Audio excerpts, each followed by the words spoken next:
Welcome back खवातीन और आज़ाद। हम बात करेंगे मुल्क की मईशत की, जहाँ पे पाकिस्तान में महंगी बिजली और बढ़ते हुए हुकूमती कर्जे आवाम के लिए दो धारी तलवार बनते जा रहे हैं और आवाम को महंगी बिजली ने झुलसाया, वहीं पे हुकूमती कर्जों का भी बोझ नाकाबिल बर्दाश्त होता जा रहा है। अगर सनती तरक्की की बात की जाए तो वो सुस्त रवि का शिकार है। सोलर सिस्टम्स की तरफ रुझान काफ़ी आवाम का बढ़ता हुआ जा रहा है और तवानाई की खपत में कमी जैसे अवामिल इस मुआशी गिरावट की बड़ी अलामात बनकर सामने आ रही हैं और आज हम मुल्क की मईशत के ऊपर बात करेंगे। एग्जैक्टली इसके अलावा भी और भी कुछ है सूरत हाल इस वक्त, क्योंकि सरकारी अफसरान के हवाले से आ रही हैं कि उन्हें भी एहसास अब डिक्लेयर कराने होंगे। इस पर भी बात करेंगे। आबिद सुलारी साहब ने हमें ज्वाइन कर लिया। Thank you so much sir for your time. सबसे पहले जिस तरह हसनैन अपने इंट्रो में बात कर रहे थे सोलर सिस्टम्स के हवाले से, तो क्या ये जो घरेलू सार्फिन का सोलर सिस्टम्स की तरफ रुझान है, आपको नहीं लगता हुकूमत के लिए एक चैलेंज बन रहा था? देखिए, रुझान था क्यों? वो इसलिए कि बिजली जो है वो उसकी अफोर्डेबिलिटी, कन्वेंशनल बिजली जो है वो महंगी होती जा रही थी। और जाहिर है कि सार्फिन जहाँ भी उनको एक सस्ता मुतबादल मिलेगा और रिलायबल मुतबादल मिलेगा उसकी तरफ जाएंगे। और ये सिर्फ सोलर सिस्टम पे नहीं हुआ। हमने देखा कि माजी में जब गाड़ियों को सीएनजी पे कन्वर्ट करना था या उससे पहले किसी ज़माने में डीजल इंजन पे कन्वर्ट करते थे, तो जब भी तवानाई महंगी होती है तो उसका मुतबादिल जो है सार्फिन ऑटोमेटिकली उसकी तरफ जाते हैं। और अब भी गरचे कुछ फार्मूलाज में चेंजेस जो हैं वो आ रही हैं, लेकिन सार्फिन को अगर ग्रिड की बिजली जो है वो महंगी लगेगी तो यकीनन वो सोलर पे ही रहेंगे।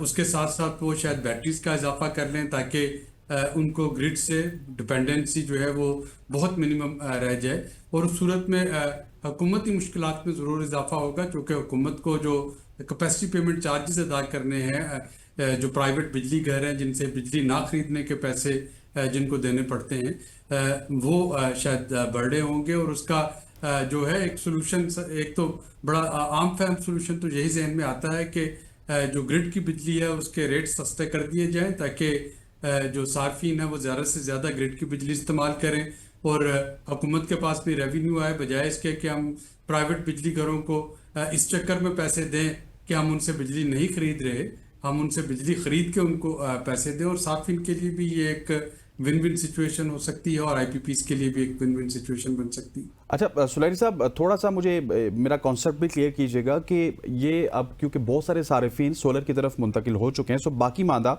अगर 60 से 70% सारिफिन रह चुके हैं तो वो जो टैक्सेस का बर्डन है और वो जो हमने प्राइवेट बिजली घरों को पैसे देने, वो सारा बर्डन उन पर आ चुका है ना, इसी वजह से बिजली महंगी हो रही है। जी बिल्कुल, इसी वजह से महंगी हो रही है। और उसका जैसा कि मैंने कहा कि उसका हल यही है कि बिजली को सस्ता कर दिया जाए ताकि इसकी कंजम्पशन जो है, जो ग्रिड की बिजली है, इसकी कंजम्पशन में इजाफा हो।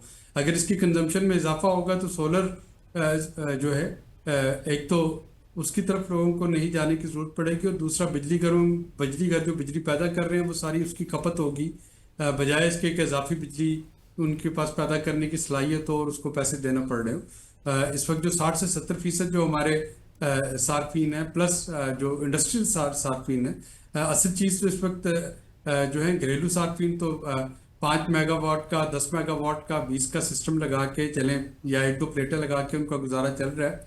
असल चीज़ तो इंडस्ट्रीज़ है। इंडस्ट्रीज़ को अगर हम बिजली सस्ती करके देना शुरू कर दें ताकि जो हमारी इंडस्ट्रियल कंपेटिटिवनेस है वो बेहतर हो सके। जाहिर है कि अगर हम इंडस्ट्री को सस्ती बिजली देंगे तो उसका डायरेक्ट नतीजा जो है वो आपकी जीडीपी में इजाफा भी होगा, एम्प्लॉयमेंट में इजाफा, और जो कास्ट ऑफ प्रोडक्शन है वो कम होगी।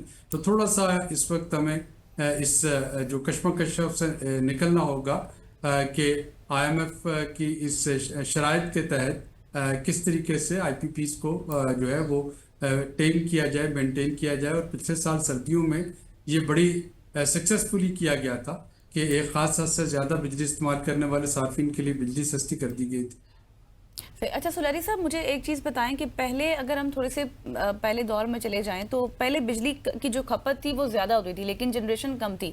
अब बिजली की जो खपत है वो हम देख रहे हैं वो कम है, लेकिन जो हमारी जो इंडस्ट्रीज़ वगैरह हैं वो भी अब उनमें भी कमी आई है, वो भी 20% ही इस्तेमाल कर रही हैं। तो इसकी क्या वजह है? क्या इंडस्ट्रीज़ बंद हो रही हैं या कोई ख़ास वजह और आपको नज़र आती है? इसकी पिछले जो 2 साल थे उसमें तो जाहिर है कि पाकिस्तान एक मुश्किल दौर से गुजरा। उसमें एलसीज जो थी, एलसीज खोलने पे कुछ चैलेंजेस थे, रॉ मटेरियल की इंपोर्ट में चैलेंजेस थे, डॉलर्स जो थे उनकी अवेलेबिलिटी में कुछ चैलेंजेस थे, लेकिन अब तो अल्लाह का फजल है कि उस मुश्किल मरहले से हम गुजर चुके हैं। मैक्रो इकोनॉमिक स्टेबिलिटी जो है वो मुल्क में काफ़ी बेहतर हो चुकी है। और मैं अगर थोड़ा सा इसको एनर्जी को कंपेटिटिव कर दिया जाए तो मेरा ख्याल है कि ये साल जो है पाकिस्तान के लिए स्पेशली इंडस्ट्री को रिवाइव करने का साल होगा। हम देख रहे हैं कि बहुत से मुल्कों पे जो ट्रंप इंतज़ामिया ने टैरिफ जो हैं वो बढ़ा दिए हैं, या उन्होंने 9 जुलाई की डेडलाइन के बाद जो हमारी बहुत सी कंपेटिटिव इकोनॉमीज हैं उनको अभी भी भारी टैरिफ का सामना है। पाकिस्तान और अमेरिकन एडमिनिस्ट्रेशन के दरमियान ताल्लुकात काफ़ी बेहतर है और ये उम्मीद की जाती है कि पाकिस्तान को उस तरह के जो पेनलाइज टैरिफ हैं उनका सामना नहीं करना पड़ेगा। तो ये एक अपॉर्चुनिटी बन रही है कि हमारी इंडस्ट्री जो है अगर बाकी जो अपने पीयर कंट्रीज हैं उनके मुकाबले में उनको टैरिफ सस्ता देना पड़े, तो अगर थोड़ी सी एनर्जी जो है वो उनको ज़्यादा दे दी जाए और कंपेटिटिव रेट पे दे दी जाए तो कोई वजह नहीं कि वो वियतनाम या कंबोडिया या श्रीलंका या बांग्लादेश उसकी एक्सपोर्ट का मुकाबला ना कर पाए। बिल्कुल ऐसी। अच्छा सुलैरी साहब, अगर अब पाकिस्तान गवर्नमेंट की प्रायोरिटीज़ की बात की जाए तो बजट भी आपके सामने है, फिर कर्जों का हुजम भी बढ़ रहा है। हमें यही बताया जाता है कि हर दफ़ा हम IMF के चुंगल से निकलेंगे, तो क्या आप समझते हैं कि हम उस डायरेक्शन पे हैं कि जिस डायरेक्शन पे हम IMF से छुटकारा पा सकते हैं, या फिर ये सिर्फ ज़ुबानी कलामी बातें हैं? देखिए, IMF जो है वो उस वक्त उसकी ज़रूरत पड़ती है जब आपका जो बैरूनी कर्जों का बोझ है वो बहुत ज़्यादा हो जाता है, जब आपका डॉलर मुल्क में कम आ रहे होते हैं और बाहर ज़्यादा अदा करने होते हैं, बैरूनी अदायगियाँ ज़्यादा करना होती हैं, तो उस वक्त हमें IMF के पास जाना होता है। और मेरा ख्याल है कि ये जो मौजूदा 2 प्रोग्राम इस वक्त चल रहे हैं, एक प्रोग्राम जो है वो तो हमारा रेगुलर प्रोग्राम था और एक क्लाइमेट चेंज के लिए अभी 1 जुलाई को शुरू हुआ है। इसके बाद भी कम से कम एक प्रोग्राम आपको ज़रूर लेना पड़ेगा आपके इकॉनमी को मुकम्मल तौर पे मुस्तहकम होने के लिए। ठीक हो गया, इसके बाद भी हमें एक प्रोग्राम लेना पड़ेगा। आबिद सुलैरी साहब माहिर मईशत हमारे साथ मौजूद थे। Sir thank you so much उजानी का साहब के वक्त, बहुत शुक्रिया। ख़वातीन व हज़रात यहाँ पे वक्त हो चाहते हैं एक शॉर्ट सी कमर्शियल ब्रेक लेते हैं, वापस आते हैं। Stay with us.